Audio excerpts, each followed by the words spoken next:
Next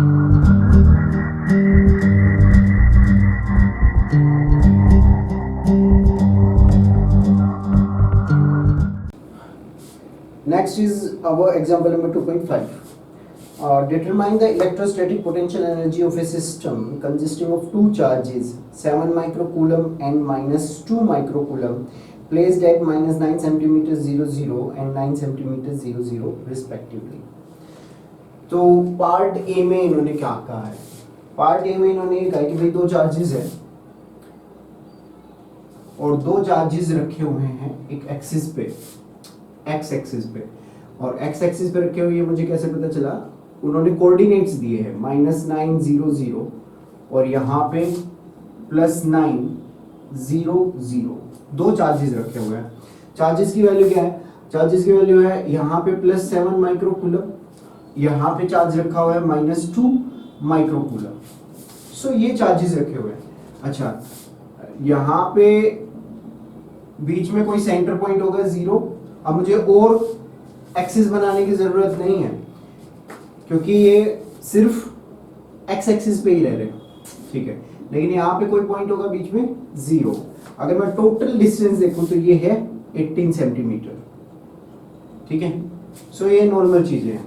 लेकिन उन्होंने कहा क्या है? उन्होंने कहा भाई ये जो सिस्टम है ना, इसकी पोटेंशियल एनर्जी बतानी है कितनी होगी, इस सिस्टम की पोटेंशियल एनर्जी कितनी होगी।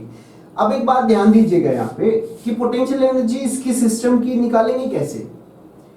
तो पोटेंशियल एनर्जी होती क्या है? अभी हमने पिछले एग्जांपल में क्या देखा कि मान लो मैं इस चार्ज को पहले यहाँ पे रख दूं प्लस 7 माइक्रोकूलम। अब प्लस 7 माइक्रोकूलम चार्ज को रखने में मुझे कोई वर्क डन नहीं करना पड़ेगा क्योंकि आसपास कोई इलेक्ट्रिक फील्ड नहीं है और कोई चार्ज नहीं है, तो मैंने सीधा लाके यहाँ पे रख दिया, तो कोई वर्क डन नहीं करना पड़ा। लेकिन जब मैं माइनस 2 माइक्रोकूलम चार्ज को लाके यहाँ पे रखूंगा तो मुझे कोई ना कोई वर्क डन करना पड़ेगा।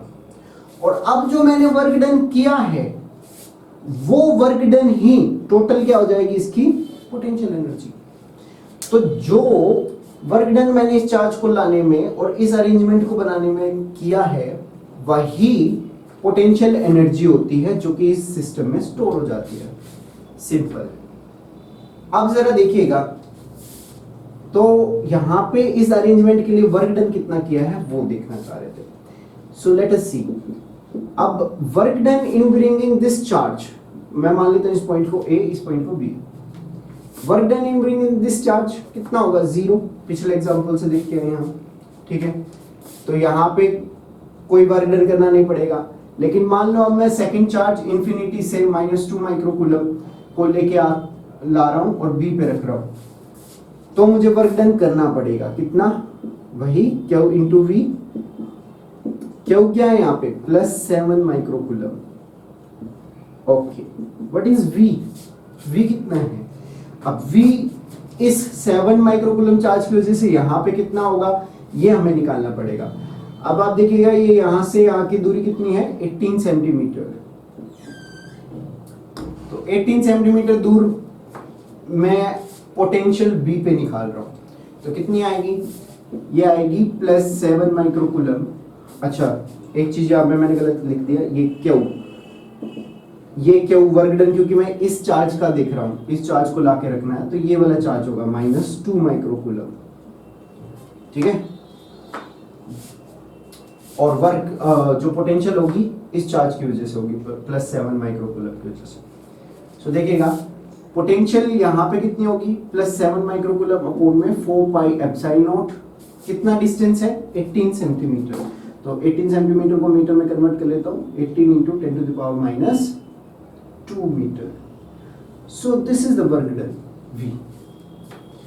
सो देखिए यहाँ पर प्लस 7 माइक्रोकूलम अपॉन में 4 pi epsilon naught 18 into 10 to the power minus 2। So ये आ गया। अब ये वर्क डन जो है यही हमारी किसमें हो जाएगी? पोटेंशियल एनर्जी में।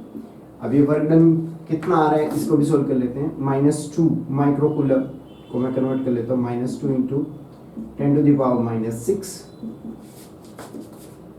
Plus into 7 10 to the power minus 6 upon में 1/4πε0 की यहाँ पे मैं वैल्यू रख सकता हूँ, और हमें पता है 1/4πε0 की वैल्यू जो होती है वो होती है 9 × 10⁹ वो रख देते हैं यहाँ पे।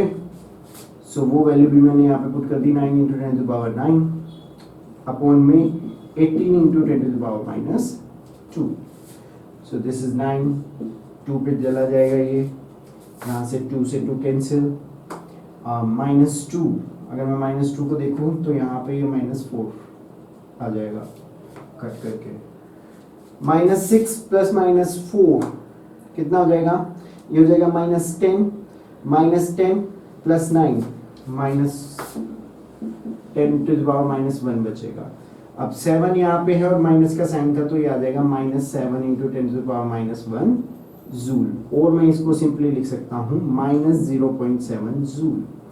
सो -0.7 माइनस क्या दिखा रहा है कि दिस इज पोटेंशियल एनर्जी, या मैं इसके ये भी कह सकता हूँ कि इतना वर्क डन जो है, माइनस आने का मतलब ही यहाँ पे ये है, अगर माइनस आ रहा है यहाँ पे तो इसका मतलब क्या है कि अब अगर मुझे इस चार्ज को -2 माइक्रोकूलम को इससे दूर लेके जाना है, वापस इंफिनिटी पे लेके जाना है, तो मुझे +0.7 जूल का वर्क डन करना पड़ेगा सेपरेट करने के लिए, ठीक है। So -0.7 joule is its potential energy. So this is part A. Part B देख लेते हैं क्या कह रहे हैं। How much work is required to separate the two charges infinitely away from each other? तो ये मैं पहले ही बता चुका हूँ ऑलरेडी कि माइनस का यहाँ पे मतलब क्या है कि मुझे +0.7 माइनस, अब इसकी पोटेंशियल एनर्जी है तो मुझे कितना करना पड़ेगा, +0.7 जूल, क्योंकि जब पोटेंशियल एनर्जी 0 होती है तभी हम मानते हैं कि इनफाइनाइटली दूर हो गया है, तो मुझे कितना वर्क डन करना पड़ेगा, +0.7 जूल। उसको आप ऐसे भी लिख सकते हो कि अगर मैं इसको निकालना चाहूं तो work done, change in potential energy वो होती है वर्क डन, ठीक है। And change in potential energy कैसे दिखाते हैं, U final minus U initial, और फाइनल पोजीशन क्या होगी, इन्फिनिटी पे पोटेंशियल एनर्जी क्या होगी 0, माइनस इनिशियल पोजीशन क्या है, या इनिशियल पोटेंशियल एनर्जी क्या है, -0.7 जूल। तो यहाँ पे लिख देते -0.7 जूल, तो ये हमारा माइनस माइनस प्लस हो जाएगा और वही आ जाएगा जो मैंने पहले कहा था, +0.7 joule. So let us start part C now.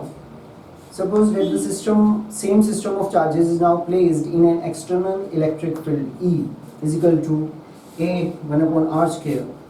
A is equal to 9 × 10⁵ coulomb per meter square. What would the electrostatic energy of the configuration be? Okay. अब वो क्या कह रहा है, He's saying भाई यहाँ पे है ना ऑलरेडी इलेक्ट्रिक फील्ड प्रेजेंट है पहले से, और उस इलेक्ट्रिक फील्ड की वैल्यू दी गई है इससे E is equal to A 1/r² से।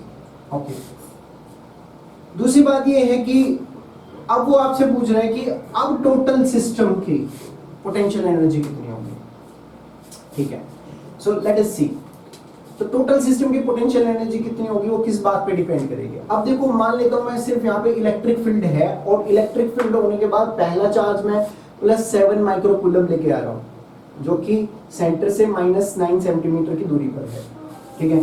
जब मैं पहला चार्ज लेके आऊंगा +7 माइक्रोकूलम, तो कुछ पोटेंशियल एनर्जी स्टोर होगी जो कि दी जाएगी U is equal to Q × V से। ओके, अब मुझे पोटेंशियल पता होना चाहिए। अगर मुझे इस पॉइंट की पोटेंशियल पता है तो इजीली मैं सोल्व कर सकता हूं। तो इस पॉइंट की एक्चुअल पोटेंशियल कितनी होगी निकाल लेते हैं। V होती क्या है, E × R होता है V, ठीक है। सो E इज A/r², R यहाँ पे है ही, so what we will get A/r। तो इस पॉइंट की पोटेंशियल कितनी होगी वो हम देख लेते हैं।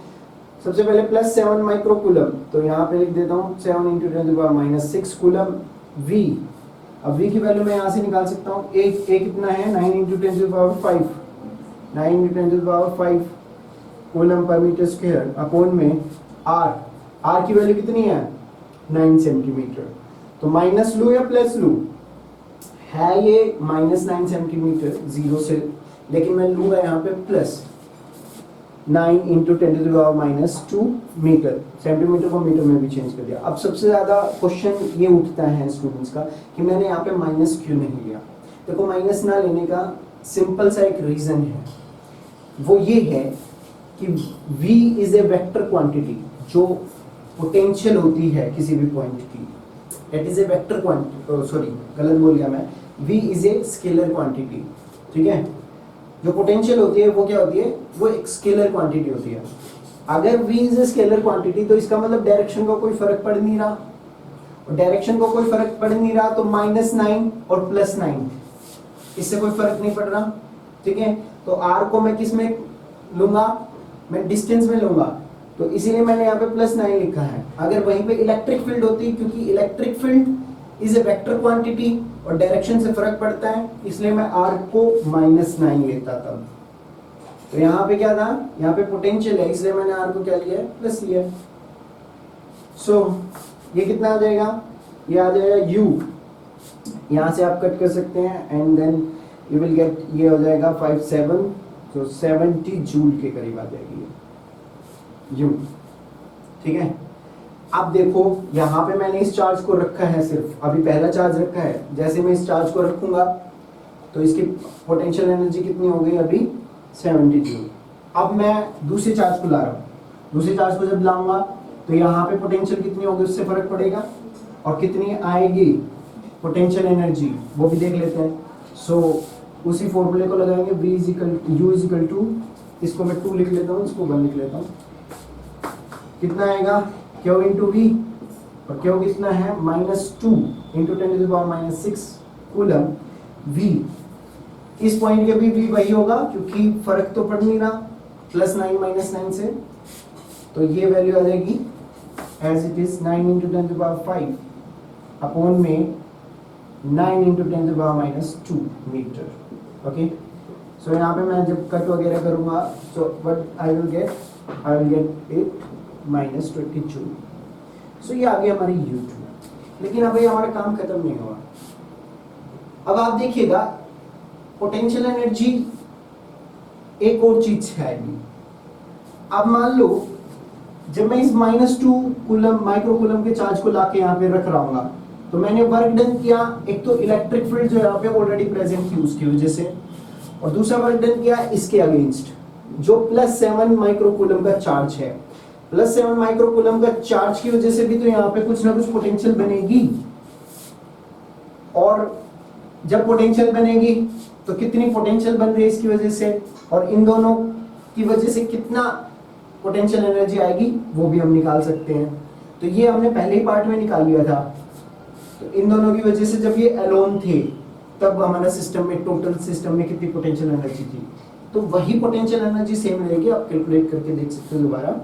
सो वो कितनी आई थी उसको हम लिख लेते हैं U3, और वो आई थी हमारी -0.7 जूल, ओके।